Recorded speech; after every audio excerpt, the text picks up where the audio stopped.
hope no one's ever asked you this because I'm curious if I can catch you off guard on it. If Napoleon Hill was alive today, what question would you be dying to ask him? Oh man, how cool would that be to sit with him? And I think Russell Brunson, who I'm so excited to announce is in the house. My brother, are you here? What's up, man? I'm here officially. How you doing? We got a lot of energy in the room, man. Russell, thanks for joining us. So I got some questions ready here for you, and I put a lot of thought into them on like what I would want to learn from you myself, and I think what I would want to learn, other people could learn a lot as well for their businesses. Let's do it. That'd be fun. Okay, Mr. Brunson, my first question is to you is this. I noticed that recently you had a huge obsession with Outwitting the Devil, Napoleon Hill. I mean, you built a whole museum, if I'm not mistaken, God sakes.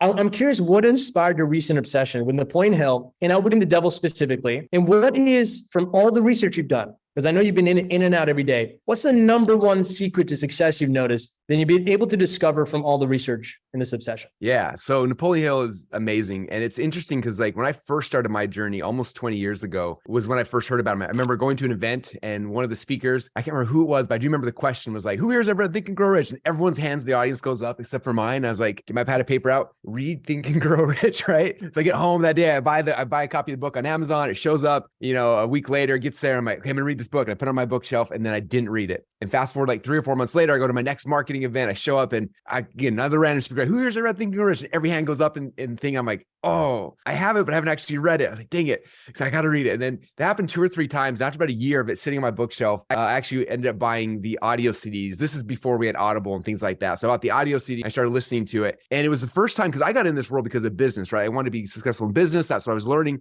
And all of a sudden I started learning this other side of the coin, which was more the psychology, like the mental part of it, right? The thinking. And I never that never even crossed my mind. I never even fathomed that was important or a thing. I was just like, I'm going to figure out how to make money. And it's like, oh, like figuring out money is actually really easy. It's like all the stuff, the psychology in our head that we struggle with, right? And that actually is what led me eventually to Tony Robbins, because Tony's the best living person on the planet who does that, right? And Tony used to always say like, anything you're trying to do, if it's athletics or sport or athletics or business or whatever, that it's like, 10% tactics and 90% psychology. And so I started going deep down that rabbit hole of personal development and learning from Tony and from others. And so that was, while I was building my business, I was spending as much, if not more time studying the mindset part of things. And that's what I was doing for years. And then, man, probably 3 or 4 years ago, I started getting into collecting old books. I started with old religious books. I started buying first edition from like just these old books I wanted really bad. I started collecting those. And I was like, I wonder if I could find some first edition, like personal development books. And I remember on eBay, I actually found a copy of the original Laws of Success 3 years before the one that was actually published. It was on sale on eBay for like $1.5 million. And I was like, that would be the coolest thing in the world to ever get. And, but I looked at it, it was $1.5 million for a couple of old books. I'm like, that's crazy. But then I was like, if I'm thinking about potentially spending $1 million on some books, I've never actually read those books. I should probably read like the actual books, right? So I went and bought a copy of the Laws of Success, which is it's heavy. It's like, it's a big thing. And so I started kind of getting into that. And about that time, I kept hearing people talking about Outwitting the Devil. And I didn't know much about it. I bought a copy of the book, it sat there, and then I bought a copy of the audiobook. And one day I was working out. I don't know about you. I have like 1 million audiobooks on my iPhone. I buy everyone that someone recommends just in case. So one day I'm working out in my gym and I'm like, I finished some book or a podcast or something. I'm looking for something. And I was looking through, I saw Outwitting the Devil. I'm like, I'll start this one. I started listening to it. And within minutes, I was like, oh my gosh, like this is insane. This is like the coolest thing in the world, right? I started listening to it. And then it gets this dialogue between the devil and him. They're going back and forth and back and forth. I realized, at least my belief of everything that Napoleon Hill has written, I think that is the best. And so I became obsessed with it. I read it multiple times. We're trying to get the movie rights right now to make a movie out, like a whole bunch of stuff like that. But that kind of reignited my passion with Napoleon Hill. And I started going through all his stuff. Eventually I did buy the original Laws of Success and a whole bunch of other stuff. That's kind of what reignited it. But it comes down to this thing. And hopefully everyone listening understands this, that like especially in business, which we're talking about today, but any aspect of life, whether it's the relationship, athletics, whatever you want to accomplish, like there is like the tactical piece, which is, 10% of the puzzle, which I'm sure is what they're learning during this entire challenge from you. But then it's understanding like the psychology, what keeps most people back, right? I always tell people my job at ClickFunnels is like, I'm the head cheerleader just to get people to believe that they can actually do it. Cause I know it works. It works. Like everyone knows it works, but like I have to get them to believe that it'll work for them. Like that's the hardest thing to do. And so like, I'm trying to like infuse that into people to get them to believe because they believe they can do it. And so for most people, if you're not having success, it's not going to be the tactics, right? Armin's giving you guys the tactics. Like, here's everything you need to be successful. It's like, how do we get past the mental stuff that keeps us from going through? And so, yeah. And then your second question was like, what was the biggest thing? First of all, that was awesome. Out of everything you've learned, like everyone kind of learns to be like, what's the secret? And I get that asked a lot too. Like with Satish, it's like everyone's asking, like, what's the thing? I'm curious what your research showed you. Like, if you were to boil it down to like, what's the one sentence Napoleon would have like left on his deathbed, like, this is it. What did you find out it was from all the research you did? It's fascinating. Like, as I've been going through now, it's like I found, I think, every version of Napoleon teaching stuff. So it started with like the Magic Ladder to Success, which was a presentation, then became a pamphlet, then became a thick book, and then it became the Laws of Success, and then Think and Grow Rich. And then like there's this evolution, and you could tell like he had his frameworks and he had his philosophy that kept evolving and kind of tweaking and changing over time, and as he more and more perfected it. But the thing that for me is like the most power, and there's so many good ones. I mean, the power of mastermind and like all those things, there's so many good ones. But the one personally for me that I had forgotten about that in the last 6 months or so is like I've heard it so many times that it's become like gospel truth to me. And it is figuring out your definiteness of purpose. Like, what is the thing you actually want? Like knowing what that is, and then figuring out the definite plan to get that, right? It's like those two things. Like you have to know what you want and the plan to get it. And it's so simple, but like most people don't do it. Either like, I want to be successful. Like, well, what does that mean? Like you need a definite plan. It's not what's your chief aim. It's not just like, what do you want? It's like definitely like exactly what you want, like to the dollar. In fact, oh dude, I'm gonna find this real quick for you. You'll freak out about this. This is down, by the way, definiteness of purpose is the main thing after 4 years of research you found out. Knowing what you want and having a plan to get it. It's literally like law number one in all of his books. Like, it's the first thing, but it's like this the foundation that most people miss. People are worried about all these other things. It's like, what do you actually want? Like, I'd be happy. Like, what does that mean? What's gonna make you happy? Okay, so my buddy is a big Bruce Lee fan and found like some original manuscripts of Bruce Lee's writings. And check this out. I don't know if you'll be able to read it. So Bruce Lee was a huge Napoleon Hill fan. The very top says, my definite chief aim. This is Bruce Lee's handwriting. My definite chief aim. So he did the laws, like he followed Napoleon Hill saying, he says, I, Bruce Lee. So this is like what, like figuring out your definite purposes. Like, it's not like, I want to be successful. Like, listen to what Bruce Lee said. Cause if you notice like how definite this was, like it's powerful. It's kind of hard to read his handwriting, so I might mess up on some of it, but he says, I, Bruce Lee, will be the first highest paid Oriental superstar in the United States. In return, I will give the most exciting performances and record the most quality in the capacity of an actor. Starting in 1970, I will achieve world fame. And from then onward till the end of 1980, I will have in my possession $10 million. I will live the way I please and achieve inner harmony and happiness. Signed, Bruce Lee, 1969. Like, so crazy. What I'm going to be doing, this is how much money I'm going to make, this is what I'm going to feel. Like he knew exactly definite purpose of what he's going to do. Then he created a plan and went and got it, right? And like that's the thing most people are missing is like we're just kind of wandering around. Like if you don't know written out, like this is my chief aim, this is the purpose of what I'm doing. If you don't know what that is and you see it tangibly on your wall, then like what are we doing, right? We're just kind of like hoping that we have success, and we're never going to actually find it unless you know exactly the target you're going for. Anyway, that's beautiful. First of all, that's great, guys. Everyone watching right now, this is very, very important. It's the first chapter thing to a definiteness of purpose. You got to write down, man, what do you want? How are you going to get it? What are you willing to pay the price of it? And I'll add one more thing, Russell, that I've had the privilege of learning in the seminars in Think and Grow Rich is like the biggest thing everyone asks is, hey, how do I know what date to put on?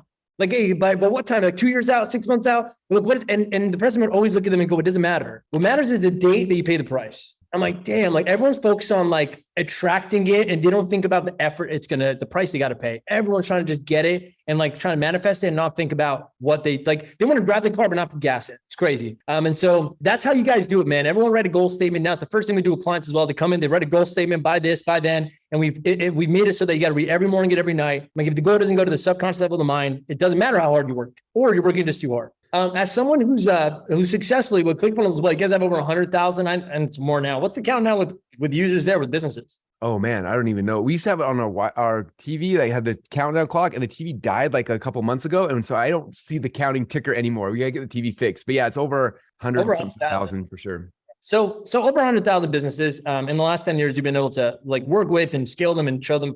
And you've also, if I'm not mistaken, over 1,000 2CC award members. We literally last week passed 2,000 people now have officially won a 2 Goblin Club award, which is crazy. So there you go. $10 million awards given now. So 2,000 businesses scaled to $1 million. I'm curious, man. This is honestly, personally, selfishly, I want to know in your mind, this answer from all these businesses you've seen and your own businesses you scaled. What have you seen when someone's trying to scale to 7 and 8 figures, even $1 million or even $1 million a month? Like going to that figure, what is the most common mistakes you've noticed people do? Either they do or not do. I'm so curious to know what the most common pattern is so that people go, all right, that's an absolute non-negotiable. We can't do that or we have to do this no matter what.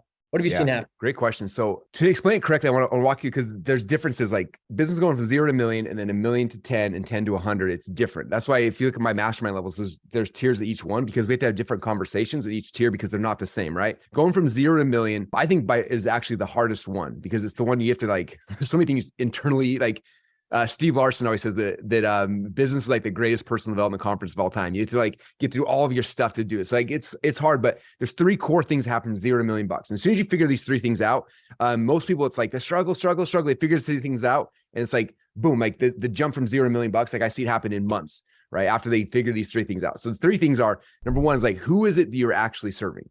Okay. Most people don't start that way. They start with like, what product should I create? It's like, no. Like first, like who's the person you want to serve, and like figuring out who's the right person, right? That's going to be the person you're passionate about. You love serving them. You want to like change their life. And that's number 1, figuring out. After figure that out, second question is like, what does the market, what does that person actually want? Okay. And this is another thing most of us entrepreneurs do wrong is we try to figure out like, oh, I'm going to go and I want to create this thing over here. And you create what you want to do. And it's like, no, like this business is not about what you want to do. So what does the audience actually want? Right? Like this, like that's what you're trying to figure out. So who is this person you're called to serve? What do they actually want? And then third is, how do you actually sell to them? What is the mechanism that'll work for them, right? And the mechanism changes. Sometimes it's like, oh, well, it's a webinar, or it's a challenge, or it's a sales phone call, or it's a, like, whatever it is, we got to figure those 3 things out. And as soon as you figure out who the person is, what they actually want, and then the right way to sell it to them, you figure those 3 things out, and it's like, boom, you just see like, I see it over and over and over again. I was like, I struggled, I couldn't figure this out. And as soon as I realized that blah, blah, blah, blah, blah, I hit 2 comma club. Like, yes, exactly. Like those are the 3 things. And so that's 0 to $1 million. As soon as you do that, you get to $1 million really quick. And then this is what traditionally happens to people when they get about $1 million mark is it's usually them and maybe 1 or 2 people around them who are helping. And it starts getting heavier and heavier, right? And you're juggling customer support and traffic and this and this is the thing, right? And so us entrepreneurs, because we're so smart, we're like, hey, I'm struggling with all this stuff and like we're capping out. We're not making more than $1 million a year. What should we do? We should launch a second product. And you launch a second product. And all of a sudden, like you get there and the second product gets to like $1 million. And this one I heard starts struggling because you're not focusing on it. And all of a sudden you're like doing twice as much work. So now you're still supporting both of them. And now you're at $1 million a year doing twice as much work. And you still haven't figured it out. You're like, it's not working. You know what I should do? I should launch another product. Maybe that'll be successful. And we keep doing the one skill set we've learned, right? And I know this from personal experience. I had 1 year after I'd figured out how to make money on the internet where I was like, I was capping out about $3 million a year consistently. And, but any product I would create would get $3 million a year. Right. And then the other one would die. And the next one. So eventually I had this idea. I was like, hey, if we do 10 businesses and they do $3 million a year, if I get 2 or 3 of them to work, then it'll work. So we literally, you can ask Brent on my team. He was there during this time. We launched 12 new companies in 1 year and it was amazing. It was so hard, so much work, so much effort. And guess what happened? At the end of 12 months, we literally made about $3 million and somewhat higher, but like we made the same net amount of money. And it was just like, I don't understand. Like, you know, and the problem is that we don't understand as entrepreneurs is like the skill set that got us from 0 to $1 million is not the skill set that takes us $1 million to 10. It's different skill sets. It's different understandings, right? That means typically is one of 2 things. Either you as the entrepreneur has to like go and study and learn like how to do the next phase, or it's like you need to start hiring the right people to be part of it, right? When you go from 1 million to 10, it's more about operations than it is about being creative. In fact, you even watched, like, if you look at Apple's whole story, right? Steve Jobs came in, and it wasn't 0 to $1 million, but conceptually he came in, he was the creative person. He drove it to a certain level and then it capped out.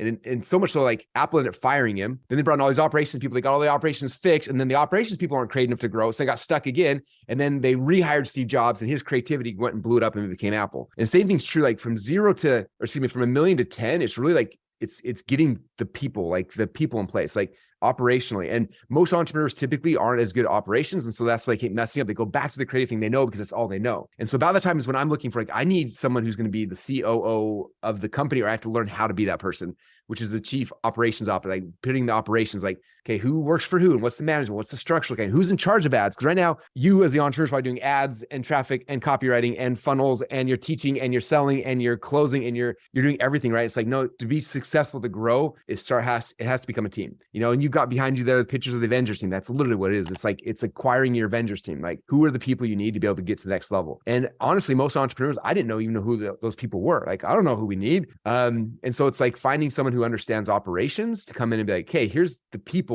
that are necessary for you to go from good to great, right? And that's really what it is. And then it's just like, keep doing what you were doing to 0 to $1 million. Come to 0 to $1 million and $1 million to 10. It's not necessarily tons more products. I mean, maybe it's adding a back end or a front end, or like you have some more ways to monetize it, but for the most part, it's being able to handle the growth. And that's where I see so many people, their businesses crush them. And I mean, I can't tell you how many people 1 or 2 comma club and then I never see them again. And it's like they hit it and then they get stressed out and it's like, this is horrible. And then I don't want this, and they walk away from it, as opposed to like building your Avengers dream team, getting the right people in place. And now you got a foundation, because when you go from like 10 to 100, guess what? That's when you as the entrepreneur, like the creativity comes back in. Now, for me to scale from 10 to 100, I got to start creating more offers, more things, more front ends, more like things start shifting. But that middle ground is like understanding and mastering the operational side of it. So anyway, not the sexiest answer, but it's the truth. That is the sexiest answer you could have ever given us.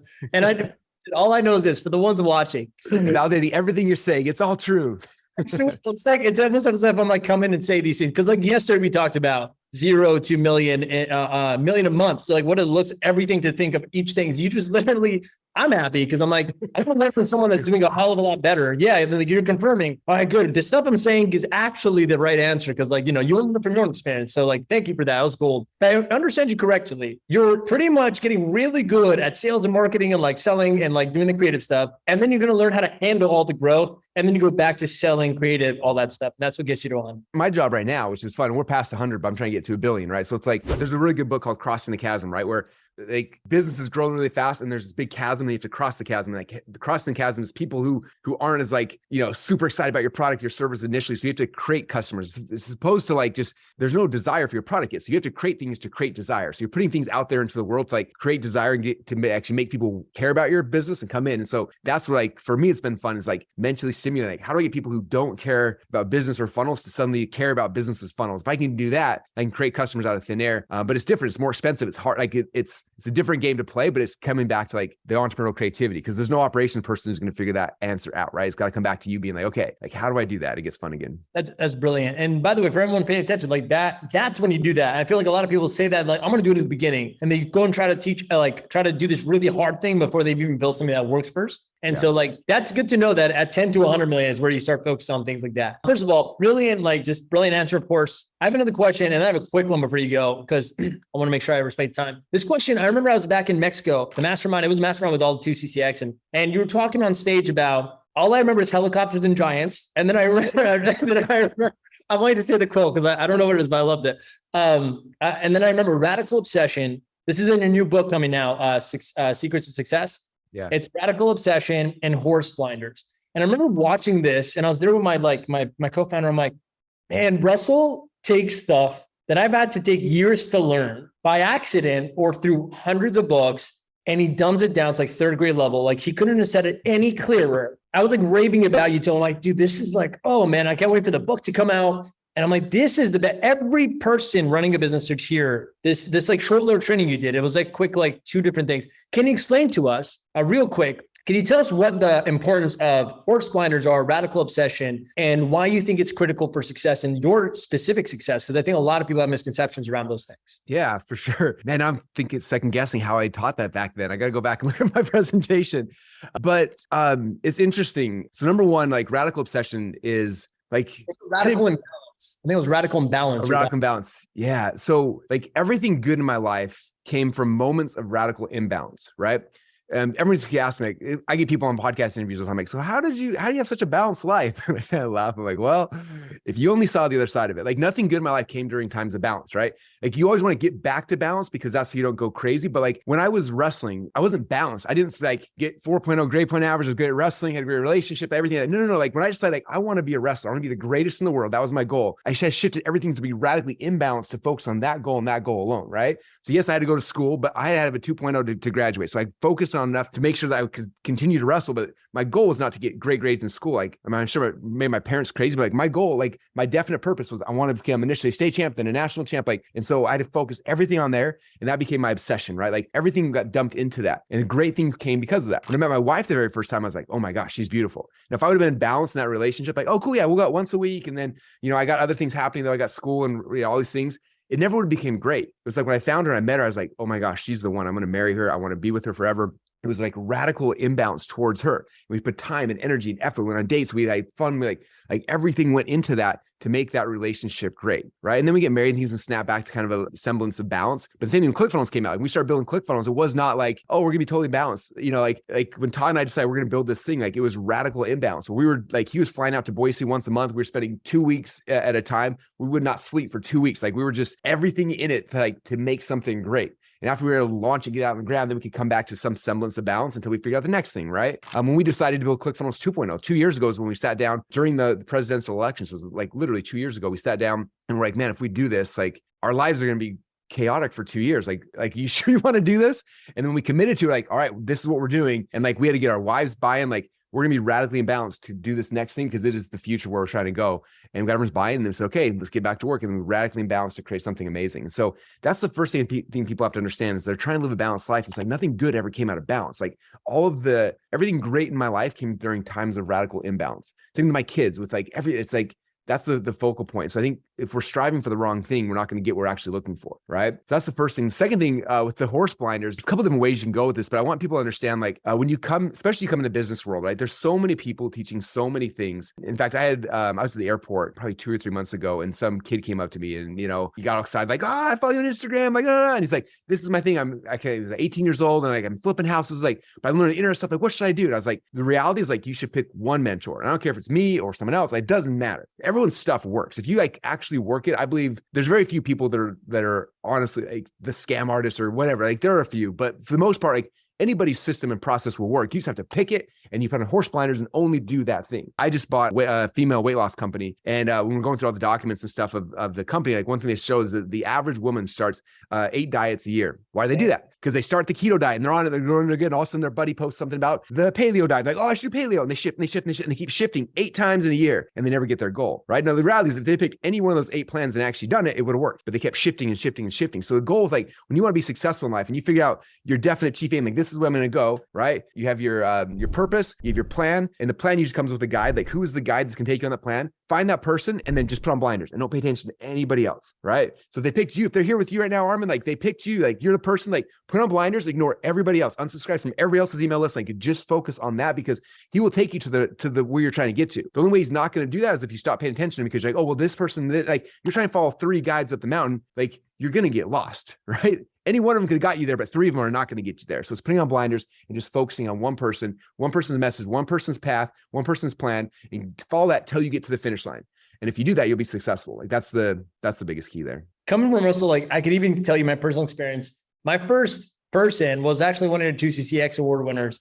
And I bought the program and I remember how many times I was tempted by my team. They come to me like, we got to do this. I'm like, nope, what does the course say? And they'd be like, all right, but we can do better. I'm like, until the course is done right and we're doing exactly what this person says and we're seeing if that's going to get the results or not, I don't want to look at anything else existing. And in that same time, and I'm just like confirming with Russell, like in that same time, so many new things came out. It was in the middle of COVID and like all these new people popped out of nowhere and all these other people were passing me in sales and they were doing different things. And I'm like, I don't care. I know if I focus on this, it's going to eventually pay off. And it's like, it's so important, man. But like, that's the biggest thing, right? It's like simple to understand. It's like, just focus on one person. That one sentence has months of worth of mental muscle required to actually do it. But you heard it here first, man, from a person who scaled a company 9 figures going to 10, and I know you will. And hopefully comes out with the first ever great movie or series around Outwitting the Devil, Horse Blinders and Radical Bounce. Radical Bounce is my favorite one, Russell. Remember when we were talking about it, I thought something was wrong with me. When I was sitting down, I'm like, I thought something was wrong with me because I am obsessed. Like I would go all nighter sometimes, and I don't have kids or anything. So for me,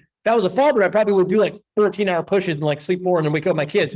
I'd still do it. Like I would do anything. And I'm like, is there something off with me? And I realized, no, like something's wrong or something's right with me. Mm-hmm. That's the infection, isn't it, of success? Like that's the infection of the mind. Like when you believe in something, nothing is impossible. Nothing is hard. Everything's easy because you're willing to do it. The willingness is the perceptual trader. I have one last thing for you before you go on. I hope no one's ever asked you this because I'm curious if I can catch you off guard on it. If Napoleon Hill was alive today, what question would you be dying to ask him? Oh man, how cool would that be to sit with him? And I think, I got like 30 things that run through my head. What I could potentially ask him. I think what would be fun for me is because he built his own philosophy, right? And it shifted and molded over time. And I'm curious, like, I know he interviewed tons of people and all kind of stuff, but what was it? It was like these are the 17 points or 16 points, whatever. And then like the evolution of it. And like, what were the things I think that brought each of those out, right? Because it wasn't just like I interviewed a bunch of people and like everyone had the same 17 steps or whatever. It was like, there are things that came up, like what were the big, like the epiphanies? Like, I would love to hear him tell a story of like, when he realized like, oh, definite purpose is there. Or like when the mastermind, like when was the, like, tell me the story about that. Like when did that aha? And all of a sudden like, oh, the mastermind is the key. And this is why it's not just like a side note, but it is one of the laws. Like it's something that's there, that's never going to leave. Like, you know what I mean? Like those things would be fascinating to me. The other thing, kind of like what was the moment of each principle when you knew? Yeah, because just in all these interviews, and something was like, that was like, oh, this wasn't just like a good thing. Oh, that's cool. It's like, this is like part of the philosophy. It has to be in here. Like it's going to be in here forever, you know, like that would be really, really cool. I think the other thing I'd love to talk to him about is just like when he was writing books like Outwitting the Devil or How to Raise Your Own Salary, which if you guys haven't read that, it's similar to Outwitting the Devil, but it's a conversation with him and Andrew Carnegie. Same thing. And he's written other books like that, a manuscript of him when he had a conversation with Thomas Edison after he passed. Like, I'm curious, like his writing style, like how did that work when he was like sitting there having these conversations with people that were real or not real, living or dead? And like, I don't know, like it's as a writer, like I don't know how he did that and how he did it so quickly and on a typewriter, for crying out loud, versus like, you know, we have Google Docs and it's still hard to write stuff. Can you imagine like writing these amazing works on typewriters? Like I would love to see his process and how he did it and how he thought about it. And like, I'm just fanboying him now at this point. I want to hang out with him. No, I've never thought about that. You got me even like, you even got me a little excited about that. Like, interesting. What would it be like to know the moment? And I wonder if you had an algorithm too, like if it's true across every person, it's a fact. I wonder if that was it or it was just like majority. That'd be so interesting to know. I love how you think, man. That's all. Look, we're really grateful. We're such an honor to have you here today. I promise you, you've shifted many, many lives from just sharing your insights on this. And I just want to thank you. Like, I feel like I'm like a part of like a club. Like, you know, I'm one of the Thinker students, and like I got to learn about this around the same time as you. And I just want to thank you for all the effort and work you're putting in. I keep telling Satish, I'm like, if there's any person on this planet that could have taken this to household name and really share what Napoleon was trying to do, it's Russell. And so I don't know why I feel responsibly blessed, as if it was my philosophy. Like in my head, I'm like, thank you so much, but we needed you. And I'm like, I guess that's what happens when you subscribe to the philosophy so much. So for sure. And just wait, we're just getting started. You're going to see over the next 2 or 3 years what we're going to try to do with this. It's going to be pretty, it's fun. It's exciting and amazing. So thank you so much, man. We'll talk soon. Okay. All right. Thanks, man. Bye, everybody.